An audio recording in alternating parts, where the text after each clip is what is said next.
الحمد لله وكفى وسلام على عباده الذين اصطفى أما بعد فقال الله تعالى يا داود إنا جعلناك خليفة في الأرض فاحكم بين الناس بالحق ولا تتبع الهوى۔ اللہ تعالیٰ نے نبی داؤد علیہ السلام کو مخاطب کرتے ہوئے فرمایا کہ اے نبی داؤد، ہم نے تم کو خلیفہ بنایا ہے زمین کے اندر، تو جب تم لوگوں کے درمیان میں انصاف حکم لگاؤ، فیصلہ کرو، ان کے درمیان میں تم حکومت کرو تو انصاف کے ساتھ کرنا، اپنی خواہش کے پیچھے مت چلنا۔ آج کا جو عنوان ہے وہ بنیادی طور پر مولانا مودودی کا سیاسی نظریہ ہے۔ میں چونکہ کوشش یہ کر رہا ہوں کہ جب میں مولانا کے بارے میں بات کروں تو تاریخ سے جوڑ کر مولانا کی فکر کو بتاؤں، اور جو ہمارے قرآن و سنت میں اس سلسلے میں جو مصادر ہیں، جو احکامات ہیں، ان کو سامنے رکھ کے آپ کی فکر کو پیش کروں۔ تو سب سے پہلی بات تو یہ ہے، آپ کو معلوم ہے کہ اللہ تعالیٰ نے قرآن مجید میں یہ بتایا ہے کہ ہم نے آدم کو خلیفہ بنایا، تو بنیادی طور پر تو خلیفہ صرف آدم علیہ السلام ہے اس آیت کے روح سے، لیکن دوسرے موقع پر اللہ تعالیٰ نے داؤد علیہ السلام سے بھی کہا کہ اے داؤد، ہم نے تم کو خلیفہ بنایا۔ پھر تیسرے موقع پر اللہ تعالیٰ نے کہا کہ وَجَعَلَكُمْ خُلَفَاءَ فِي الْأَرْضِ، ہم نے اے لوگوں تم سب کو خلیفہ بنایا ہے زمین میں۔ تو اس کا مطلب یہ ہوا کہ یہ خلافت جو ہے آدم علیہ السلام کو یقیناً سب سے پہلے دی گئی، لیکن آپ کی پوری امت میں یہ رکھی گئی ہے۔ تو ہم یہ کہہ سکتے ہیں اپنی سیاسی اصطلاحات میں اسلام کی کہ ہر انسان اللہ کا جانشین ہے، لیکن وہ دو قسم کے جانشین ہیں۔ ایک وہ ہیں جنہوں نے اس کو قبول کر لیا ہے، یعنی جنہوں نے یہ مان لیا ہے کہ میں واقعی میں اللہ کا نائب ہوں، اور بطور نائب کے اپنا کام کرتے ہیں۔ لیکن ایک وہ ہے جو نائب تو ہے، پوٹینشیل نائب ہے، اس کو ہونا چاہیے تھا لیکن وہ انکار کر رہا ہے، تو وہ باغی خلیفہ کہلائے گا۔ لیکن ہمارے یہاں ایک بحث اٹھتی ہے کہ خلیفہ کہتے کسے ہیں، کیا ہوتا ہے خلیفہ؟ تو آپ کو میں بتاؤں، اس کی لمبی بحث ہے، لیکن ابن تیمیہ کا میں ایک قول آپ کو بتاتا ہوں کہ چونکہ قرآن مجید میں اللہ نے کہا ہے کہ ہم نے زمین میں خلیفہ بنایا، اور ہمارے ہاں ترجمہ ہوتا ہے اللہ کا خلیفہ بنایا، تو قرآن مجید میں اللہ کا خلیفہ کا لفظ نہیں ہے۔ اور بعض لوگوں نے کہا کہ خلیفہ جو ہوتا ہے وہ کسی کی موت پر ہوتا ہے یا کسی کا جانشین بنتا ہے۔ جانشین کا مطلب بادشاہ ہے کہ اپنے بعد اس نے کسی کو جانشین بنا دیا۔ تو ابن تیمیہ نے یہ بات کہی کہ اللہ کا خلیفہ یوں نہیں ہو سکتا انسان، کہ اللہ تعالیٰ تو زندہ ہے، اللہ تعالیٰ اپنا حکم خود چلا رہا ہے۔ لیکن اس میں جو زیادہ بہتر میری رائے میں تفسیر ہے وہ یہ ہے کہ خلافت تین طرح سے ہوتی ہے کسی کی جانشین۔ ایک تو یہی ہے کہ باپ بیٹے کی جگہ، باپ کا انتقال ہوا تو اس کی جگہ بیٹا اس کا خلیفہ بن گیا، اور ایک وہی ہوتا ہے جس کو آپ یہ کہتے ہیں کہ فرض کیجئے کہ بادشاہ نے اپنی جگہ کسی کو اپنا ولی عہد بنا دیا۔ لیکن تیسرا خلیفہ ایک اور ہے، وہ ہے کسی کو آپ آزمانے کے لیے کوئی ذمہ داری دیتے ہیں۔ آپ ایک شخص کو ایک عہدہ دیتے ہیں اور یہ دیکھنا چاہتے ہیں کہ اس عہدے پر رہ کر یہ کیسے کام کرے گا، تو ظاہر ہے اللہ تعالیٰ کے ساتھ پہلے معنی نہیں بیٹھتے، دوسرے معنی بھی نہیں بیٹھتے۔ اللہ تعالیٰ تو رہے گا حاکم اور ہمیشہ رہے گا، کوئی خلافت کی ضرورت نہیں، لیکن تیسرے معنی موجود ہے کہ اللہ تعالیٰ آزمانا چاہے گا دیکھ کر کہ ہم تم کو جو کام ہم کرنا چاہتے تھے ہم تمہیں دیکھ کر آزمانا چاہتے ہیں کہ تم کام کر سکو گے کہ نہیں۔ تو اس معنی میں انسان کی حیثیت جو ہے خلافت کی ہوتی ہے۔ اچھا، اس میں خلیفۃ اللہ کا لفظ ایک حدیث میں آیا ہے۔ آپ نے فرمایا کہ جب فتنے کا زمانہ ہو اور اس وقت کوئی اللہ کا خلیفہ نہ ہو تو پھر تم ایسا کرنا کہ اپنے آپ کو علیحدہ کر دینا، کاٹ لینا۔ تو خلیفۃ اللہ کا لفظ حدیث میں بہرحال موجود ہے، تو وہ لفظ ہمارے لحاظ سے غلط بھی نہیں ہے۔ بہرحال سیاسی جو ہماری اسلام کا سیاسی اصطلاحات ہیں اس میں خلیفہ کا مطلب بہت سے تشریحات ہیں۔ میں ایک سناتا ہوں آپ کو کہ خلیفہ کا کام کیا ہے۔ انہوں نے کہا کہ دو کام ہیں اس کے، دو لفظوں میں صرف مختصر بتانا چاہتا ہوں کہ حراست الدین و سیاست الدنیا۔ خلیفہ کا کام ہے دین کی جیسا ہے ویسی ہی حفاظت، اور دنیا کے اندر تدبیر کرنا۔ تو عربی زبان میں سیاست کہتے ہیں تدبیر امور، یعنی اگر آپ کے پاس ایک گھر ہے تو آپ گھر کیسے صحیح صاف ستھرا رکھیں، کیسے محفوظ رکھیں، کیسے کوئی ٹوٹ پھوٹ ہو جائے تو وہ ٹھیک کریں، یہ سیاست ہے۔ اب مشکل یہ ہے کہ آج کے زمانے میں سیاست ایک مستقل علم بن گیا ہے، مثلا پولیٹیکل سائنس الگ ہو گیا ہے، پھر ہماری عام زندگی میں سیاست بہت ہی جیسے کہ یہ چوری، دھوکہ، مختلف چیزوں کا نام بن گیا، تو ایک بڑی لعنت کی چیز بن گئی ہے۔ اور دینداری کے لحاظ سے سیاست بالکل ایک لکھا ہوتا ہے کہ مسجد میں سیاسی امور بات کرنا غلط، اب وہ معلوم سیاست جو ہے وہ بالکل ایک معتوب چیز ہو گئی۔ تو سوال اصل میں یہ ہے بنیادی طور پر کہ اگر آپ یہ کہنا چاہتے ہیں کہ اس زمین کو اللہ کی زمین بنانا ہے، اللہ کی زمین ہے، یہ الارض للہ، زمین اللہ کی ہے، لیکن مجھے یہ بتائیے کہ اللہ کی زمین اس وقت کہاں ہے؟ آپ کہتے ہیں میری مسجد اللہ کی زمین ہے، وہاں پہ اللہ کا حکم چلتا ہے، یا میرے گھر میں چلتا ہے، باقی زمین میں تو شیطان کا حکم چل رہا ہے۔ تو سوال یہ ہے کہ اگر یہ اللہ کی زمین ہے تو کیسے ہم اللہ کی زمین کو اللہ کی زمین بنائیں یا بنانے کی کوشش کریں؟ یہ اسلام کا مقصد ہے۔ اب اس کے لیے آپ اس کے لیے سیاست بھی ہوگی، اس کے لیے عسکری کام بھی ہوگا، اس کے لیے مختلف قسم کی مہم بھی چلیں گی، اس میں دعوت کا کام بھی ہوگا، ساری چیزیں ہوں گی۔ تو کہنے کا میرا مقصد یہ ہے کہ بنیادی طور پر اسلام جس دین کا نام ہے اس میں سیاست دین کا حصہ ہے۔ ہاں یہ ہے کہ سیاست دین کو غالب کرنے کا نام ہے، نہ کہ دین کو مغلوب کرنے کا، یعنی دین کو ہٹا کر کچھ کرنے کا نام نہیں ہے۔ اسی لیے ایک حدیث ہے جس میں آپ نے فرمایا کہ بنی اسرائیل میں ہمیشہ ایک نبی ضرور رہا کرتا تھا، کلما ہلاک نبی خلفہ نبی، ایک انتقال ہوا دوسرا آ جاتا تھا۔ وہ کیا کرتے تھے؟ ان کا کام تھا سیاست کرنا، یعنی دین کی دعوت بھی دینا اور سیاسی کام بھی بتانا، یعنی وہ لوگ جو تھے ذمہ دار تھے اس بات کے کہ ان کی سیاست کے کام وہ بتائیں گے۔ تو اس کو اگر آپ ایسے سمجھیں، میں اس کو اس طرح سمجھاؤں، اللہ تعالیٰ نے حضرت ابراہیم کی ایک دعا نقل کی ہے کہ اللہ تعالیٰ مجھے آپ نے حکم سے نوازا تھا، انہوں نے شکریہ ادا کیا اللہ تعالیٰ کا کہ آپ نے مجھ کو حکم دیا ہے، تو میں آپ سے یہ مانگتا ہوں۔ اب تو آپ کو معلوم ہے کہ حکم تو حکومت کرنے کا نام ہے، تو حضرت ابراہیم نے تو کبھی حکومت کی نہیں، جی حضرت ابراہیم نے کبھی بھی حکومت نہیں کی۔ حضرت یحییٰ کے بارے میں اللہ نے کہا کہ وَآتَيْنَاهُ الْحُكْمَ صَبِيًّا، ہم نے ان کو حکومت نواز دی تھی بچپن میں، جبکہ وہ کبھی بھی حاکم نہیں ہوئے۔ تو سوال یہ پھر حکومت آئی کہاں سے؟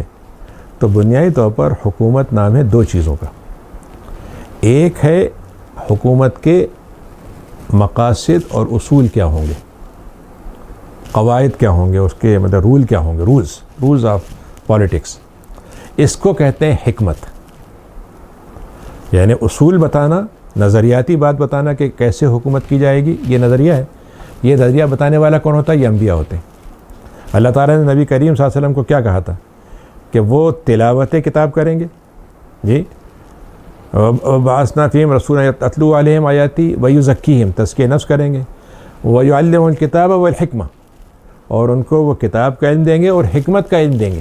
اب حکمت کے ہمارے مختلف تفسیریں ہیں، امام شافعی نے کہا اس سے مراد حدیث ہے، کسی نے اس سے کچھ اور کہا، لیکن میں جو بات سمجھتا ہوں وہ یہ کہ آپ نے اپنے زندگی میں وہ اصول بتا دیے جس کے ذریعے سے اسلامی حکمرانی اسلامی کہلائے گی، یعنی حکومت اسلامی کہلائے گی۔ آپ کو تو اللہ نے موقع بھی دیا کہ آپ حاکم بھی بنے، دونوں باتیں آپ میں آئیں، لیکن یہ تو آپ نے کر دیا۔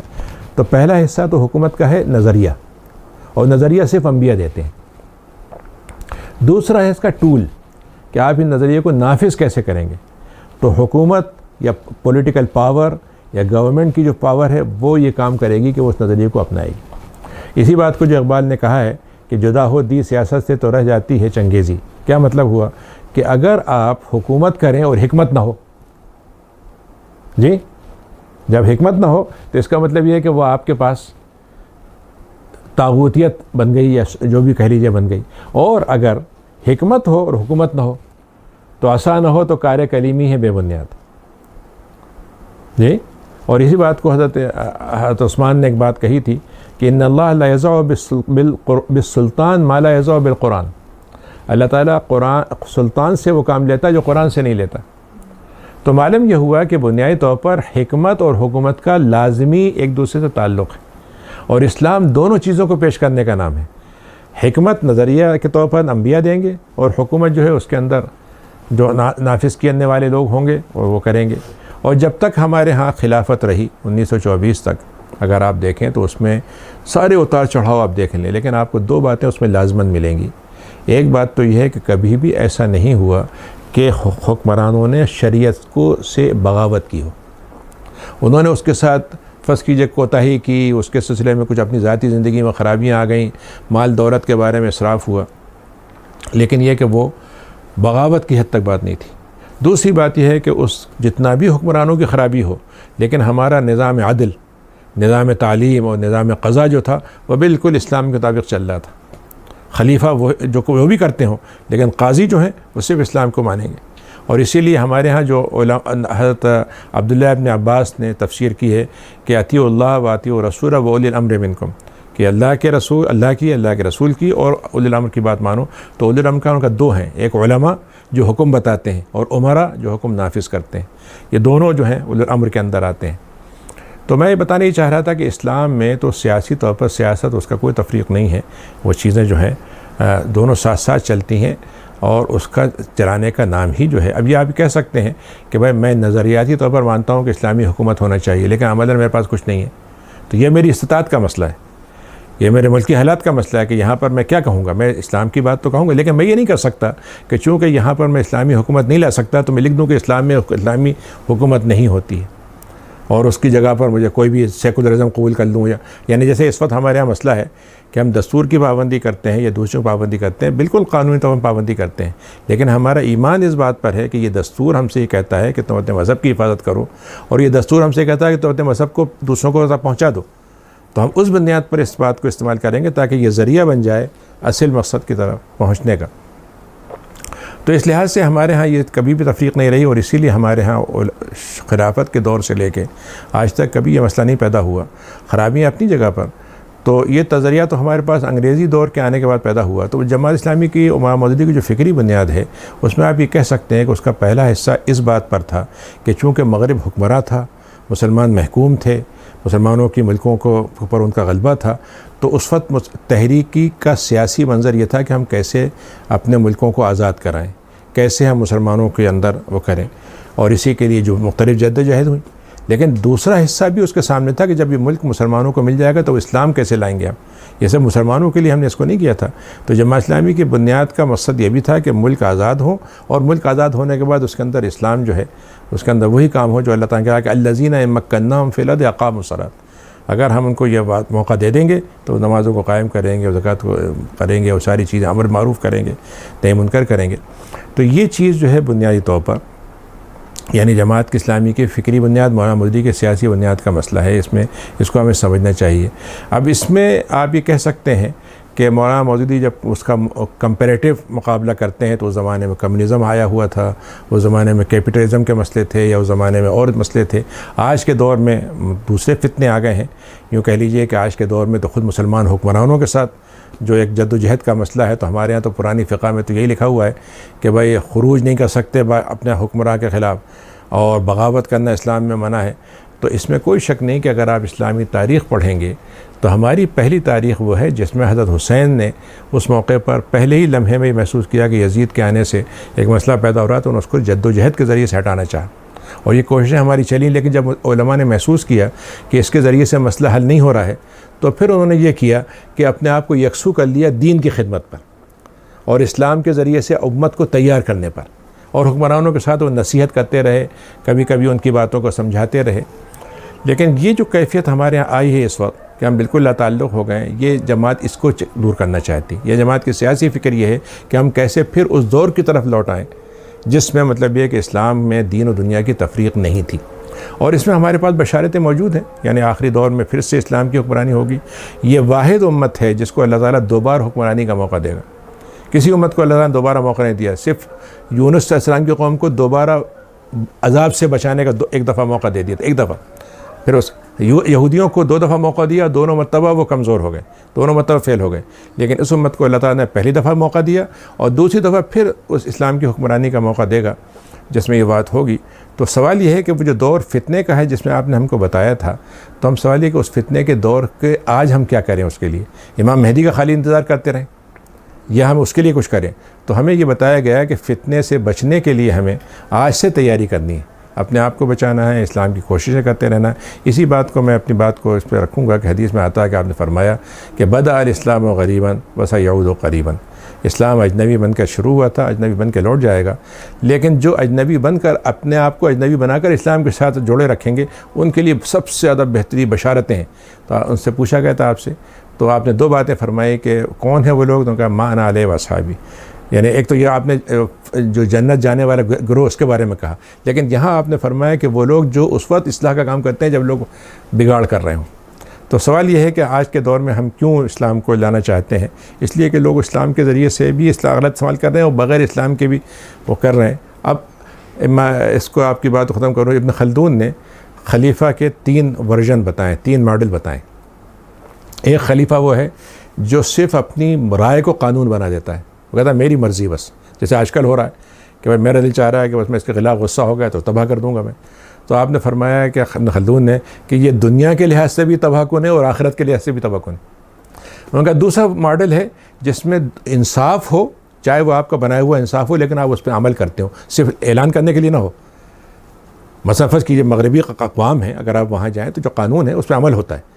تو انہوں نے کہا کہ یہ دنیا کے لحاظ سے اچھا ہے، آخرت کے لحاظ سے بیکار ہے۔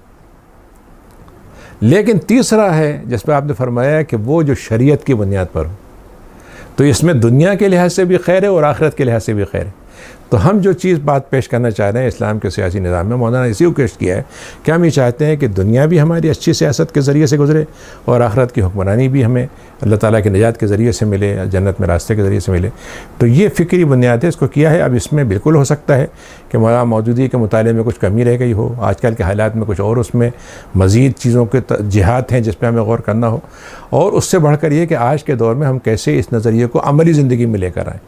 میں آپ کو یعنی ایک محمد قطب ہمارے بہت بڑے اسکالر ہیں، ان کا ایک آپ کو تجربہ کی بات سنانا چاہتا ہوں اس موقع پر۔ اور مولانا محمد قطب مولانا مودودی سے بہت متاثر تھے، ان کو اپنا بہت بڑا رہنما مانتے، سید قطب مانتے تھے اور وہ مانتے تھے۔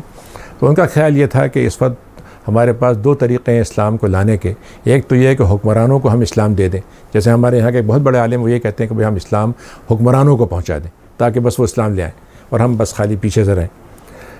دوسرا طریقہ یہ ہے کہ ہم اسلام کو لے کر آئیں اور حکمرانوں سے کوئی امید نہ رکھیں۔ ان کا کہنا یہ تھا کہ اسلام حکمرانوں کے ذریعے سے نہیں آئے گا، حالانکہ اس کے تجربے 2 لوگوں نے کیے، حسن ترابی نے سوڈان میں، انور ابراہیم نے ملیشیا میں، لیکن دونوں تجربے کسی نہ کسی حد تک ایک جگہ آ کے رک گئے۔ تو اس لحاظ سے اگر دیکھا جائے تو یہ بہت بڑا مسئلہ ہے۔ باقی یہ کہ تیسرا ورژن جو ہمارے آ رہا ہے کہ اسلام میں سیاست نام کی کوئی چیز ہی نہیں ہے، اسلام تو صرف چند فضائل کا اور چند کا نام ہے، اور بس اسلام نبی کریم اس لیے آئے تھے یہ بتانے کے لیے بھائیو تم سب کام کرتے رہو اور تمہیں تو جنت میں جانا ہی میں تھے بتانے آیا ہوں، تو اس لیے حدیث کی بھی ضرورت نہیں ہے، قرآن کا بھی سمجھنے کی ضرورت نہیں۔ اور دوسرے یہ کہ بھائی سارے لوگوں کو بس تمہارے بھائی ہیں اس لیے سب کو جیسے بھی حکمرانی کر رہے ہیں سب کے ساتھ دوستیاں رکھو۔ تو یہ ورژن تو اسلام میں کسی طرح سے قابل قبول ہے ہی نہیں۔